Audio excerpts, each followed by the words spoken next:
글로벌 영화 시장에서 가장 높은 비율을 차지하는 부동의 1위이자 한편의 영화로 우리나라 외교부 한 해 예산과 맞먹는 약 3조 원가량의 어마어마한 수익을 벌어들이고 있는 바로 헐리우드 영화입니다. 편집장님, 할리우드 영향력이 어느 정도예요? 그러니까 헐리우드는 뭔가 그 태생부터 이 전 세계 영화 시장의 거의 50% 이상을 언제나 이렇게 지배해 왔기 때문에 누군가 그 헐리우드의 최전성기가 언제냐라고 물으신다면 언제나 바로 지금이다라고 말씀드릴 수 있을 것 같습니다. 모르는 사람이 있을까 싶어요. 헐리우드라는 단어 자체가. 그렇죠. 교수님, 그러면 지금의 할리우드는 어떻게 시작이 된 걸까요? 사실 영화의 도시 헐리우드의 시작은 지금처럼 화려하지는 않았죠. 초창기만 해도 변방에 불과한 곳이 바로 이 헐리우드였었습니다. 그러면 헐리우드가 어디 있는지 지도를 함께 볼까요? 할리우드는 서부 해안가에 자리하고 있습니다. 그렇다면 할리우드의 초창기 모습은 어땠는지 19세기경의 모습을 사진으로 보겠습니다. 뭐야? 농장이야? 황무지네요. 그쵸? 휑해요. 아무것도 없어요. 저 멀리 보이는 산, 이게 바로 현재 헐리우드를 상징하는 헐리우드 힐입니다. 와, 대박이다.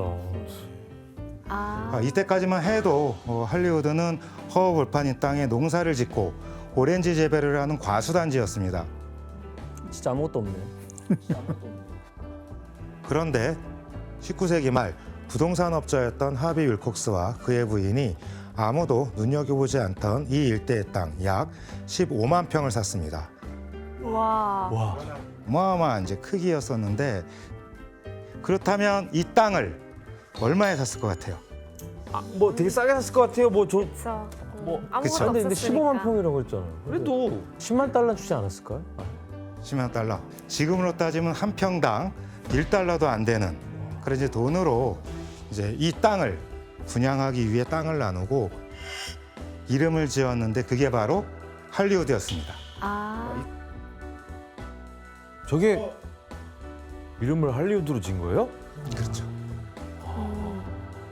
편집장님, 그 헐리우드라는 이름에 얽힌 스토리가 또 있나요?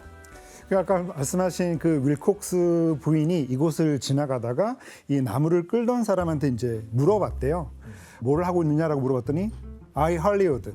그러니까 내가 지금 이 나무를 끌고 있다라고 하는 말에서 유래가 돼서 헐리우드가 됐다라고 하는 얘기도 있더라고요. 끌다란 뜻이네요. 네, 하울. 네, 그렇습니다. 그 이후에 도서관, 시청, 우체국, 경찰서가 세워지고 결국 헐리우드는 1910년경에 로스앤젤레스 도시에 편입돼서 약 인구 5천 명의 도시가 되게 되죠. 야. 그래서 근데 뭐 이렇게 개발된 할리우드가 어떻게 영화를 대표하는 곳이 됐어요, 갑자기? 여기엔 아주 결정적인 역할을 한 인물이 있습니다.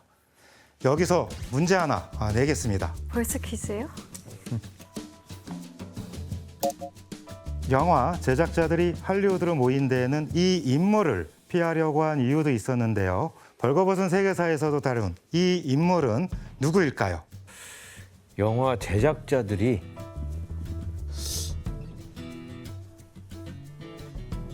정답! 규현 씨, 히틀러? 히틀러. 아쉽게도 아닙니다. 히틀러는 다 피하고 싶지 않을까요? 영화 제작자만 피하고 싶은 게 아니라 힌트를 하나 드리자면 네. 우리 벌거벗은 세계사에서 올해 초에 다루었습니다. 정답! 링컨! 아닙니다. 정답! 혜성 씨. 올해 초에 미국 인물이면 그걸 기억한다고? 어제 일도 기억 못하는 애가? 장기 기억은 좀 좋아요. 좀 뜬금없긴 한데 혹시 발명왕? 에디슨? 혜성 씨 정답입니다. 와. 왜요? 에디슨을 왜 피해요? 영화인들이 왜 에디슨을 피했죠? 왜 나오죠? 그러니까 왜요? 에디슨을 왜 피해요? 영화인들이 왜 에디슨을 피했죠? 왜 나오죠? 왜냐하면 에디슨이 바로 헐리우드 영화 탄생에 중요한 역할을 한 인물이기 때문이죠.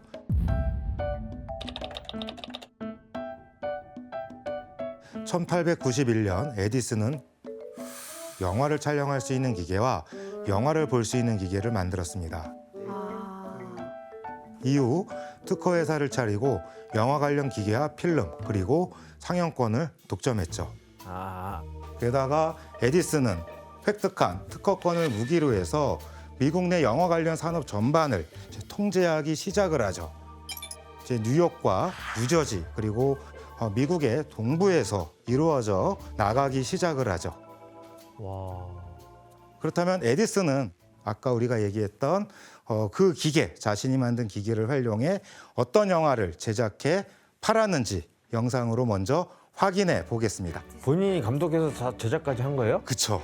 그의 조수와 더불어서. 아, 이게 끝이에요? 뭐야? 버퍼링 걸린 거 아니야? 뭐 이게 계속 반복인데? 에디슨의 조수였었던 딕슨이라고 하는 사람이 최초로 찍은 움직이는 그림이라고 할 수가 있습니다. 영상을 보니 어떠세요? 너무 단순한데요? 너무 대단해 보이진 않아요. 이걸 영화라고 볼 수 있나 싶을 정도로. 그쵸. 이렇게 에디슨은 연속된 동작의 사진들을 대략 한 30초간 빠르게 이제 지나가게 만들어서 움직이는 영상처럼 볼 수 있는 기계를 이제 발명을 하게 된 것이죠. 지금처럼 여러 명이 함께 영화를 보는 방식이 아니라 한 대당 한 명의 사람만이 보는 게 가능했죠. 아, 그래서 그 기계를 $200에 팔기 시작을 합니다. 그러자 11개월 동안 당시 약 $89,000, 지금으로 따지면 대략 25억에서 30억이 넘는 돈을 벌어들였습니다. 역시 비즈니스맨이야. 좋겠다.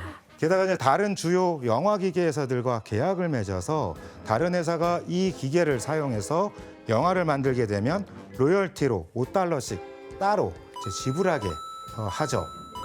여기에 영화로 상영되는 극장이 일주일에 $2씩 따로 내게 해서 돈을 벌어들였습니다. 심지어 미국 내 최대 필름 회사인 코닥 필름과 독점 계약까지 맺어서 함부로 필름을 사용할 수 없도록 이제 만들어버리고 이를 통해서 영화 산업을 독점하기에 이르렀습니다. 와. 그래서 근데 이렇게 막 특허도 내고 있고 에디슨 눈치 보느라 뭐 영화를 제대로 만들지도 못하겠는데요? 그렇죠. 그래서 수많은 영화사들이 에디슨의 특허 통제를 피하기 위해서 캘리포니아까지 이제 이르게 되죠. 그런데 이제 공교롭게도 이곳이 영화를 만들기에 오히려 뉴욕보다 더 최적의 환경이라고 하는 것을 깨닫게 되었습니다. 왜 그랬을까요?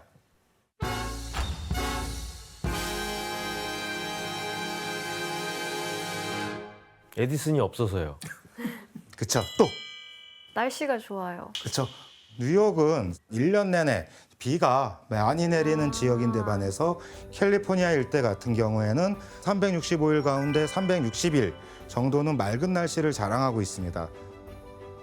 당시에 카메라 기술이 그렇게 발전하지 않았기 때문에 쨍쨍한 햇빛에 조명을 대신할 수 있었던 캘리포니아의 날씨가 영화 촬영에 이제 적합했기 때문이라고 할 수가 있습니다. 자연광을 쓴 거네요. 네, 그렇습니다.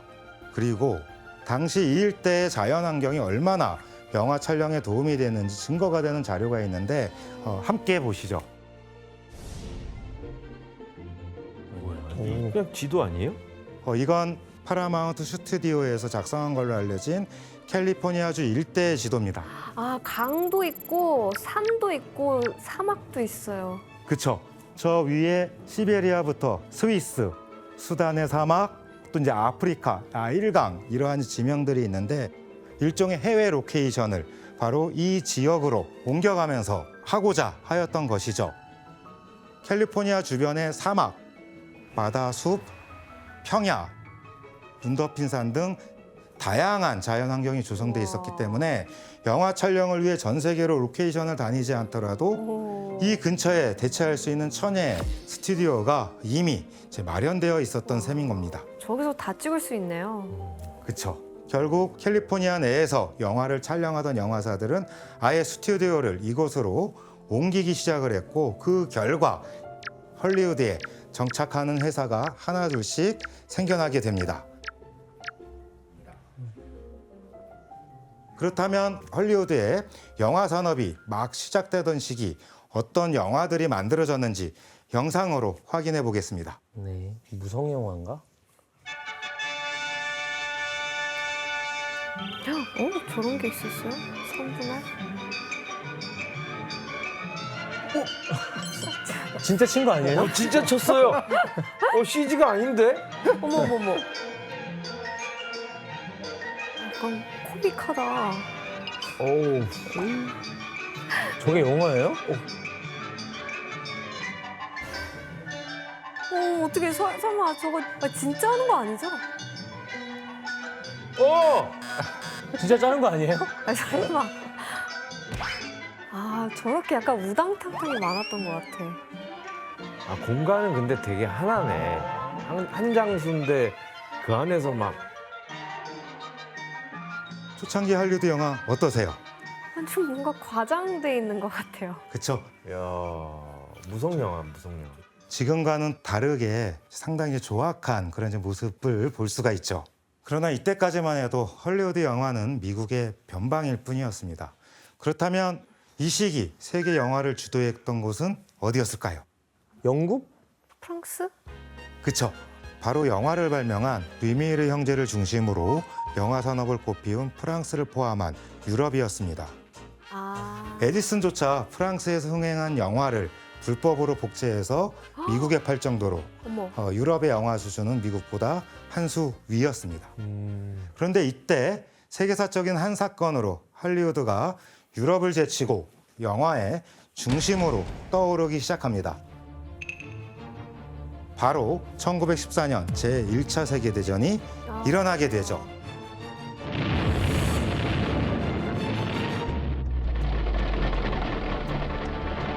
유럽 전역으로 확산된 전쟁의 여파로 수많은 산업시설이 파괴되면서 유럽은 암흑으로 변해가기 시작을 하죠. 그런데 이때 할리우드는 절호의 기회를 맞이하게 됩니다. 바로 여기서 미니 퀴즈를 내겠습니다. 제1차 세계대전으로 유럽은 영화 촬영에 쓰이는 필름 제작이 거의 중단되는 위기를 맞게 되는데요. 구체적인 이유가 무엇일까요? 구체적인. 정답. 예, 지원 씨. 그 전쟁이 너무 크게 나다 보니까 붕대를 다 쓴 거예요. 그래서 필름으로 이렇게 상처 부위를 감느라고 아, 압박용 상처 압박용. 지원 씨 오답입니다. 정답. 좀 힌트 좀 기다려봐요 좀. 한성 씨. 정답. 필름을 만드는 데 쓰이는 물질이 군수품 제작에 다 투입됐어요. 그러니까 그게 뭐냐고요. 그까진 모르겠어요. 혜성 씨 구체적으로 그러니까 구체적으로 맞춰야 말씀해 돼요. 주시면 좋겠는데 오답입니다. 그럼 정답 예, 지원 씨. 얻어먹겠습니다. 폭탄.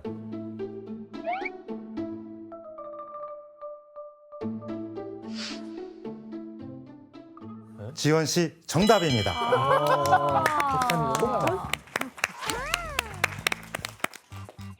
아니 필름으로 폭탄을 만든다고요? 그러니까 예. 필름으로 폭탄 어떻게 만들어? 바로 필름과 폭탄의 주성분이 같아서 전시 상황에서 필름 수급에 차질이 이제 빚어지기 시작을 하죠.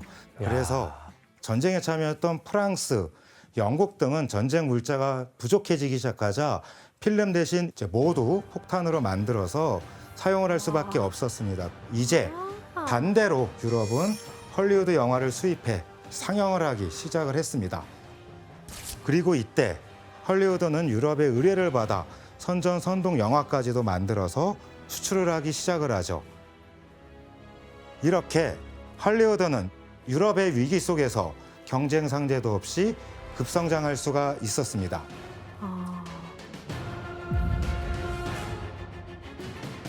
그 결과 1919년부터 3년간 할리우드의 장편 영화 제작은 매해 100여 편씩 늘어나기 시작을 하죠. 네. 게다가 당시 전쟁으로 프랑스 영화의 영향력이 줄어드는 틈을 타서 파라마운트와 유니버설이 각각 43개 국가 29개국에 할리우드 영화를 수출하는 지사를 세우기 시작을 합니다. 그리고 이때 우리나라에도 지사와 함께 헐리우드 영화가 이제 들어오기 시작을 하죠. 바로 우미강이었습니다. 1916년부터 당시 조선인 극장 우미강과 특약을 맺어서 독점적으로 영화를 상영하기까지도 하였었죠. 우미관에서요? 네, 그렇죠. 이만이 뭐야? 김두한이 한때 몸담았던 야인 시대. 네, 우미관 있습니다. 그런 게 있어요?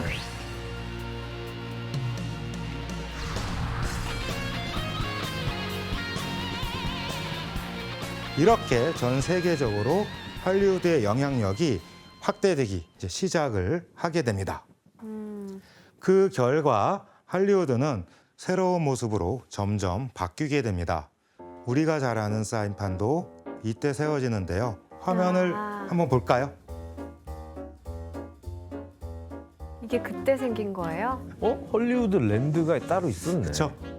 할리우드 사인판의 시초가 되는 할리우드 랜드 사인판이 이제 눈에 잘 들어오시죠. 혹시 지금의 할리우드 사인판이 된 거는 언제부터인가요? 아, 그때는요. 1932년대 9월쯤에 팩 엔트웨소 신배우였지만 그 분이 그 간편 올라가서 떨어지는 거예요. 뭐 13일의 금요일 이런 것처럼 13일이라는 숫자가 되게 불길하니까 딱 헐리우드만 남겨놓고 우리나라 사자 같은 거죠. 맞아요. 제가 슈퍼주니어 13번째 멤버였는데 그렇구나. 13번째 멤버예요? 여기 한국이니까 괜찮아요. 한국이니까 상관없죠. 뭐. 네. 예.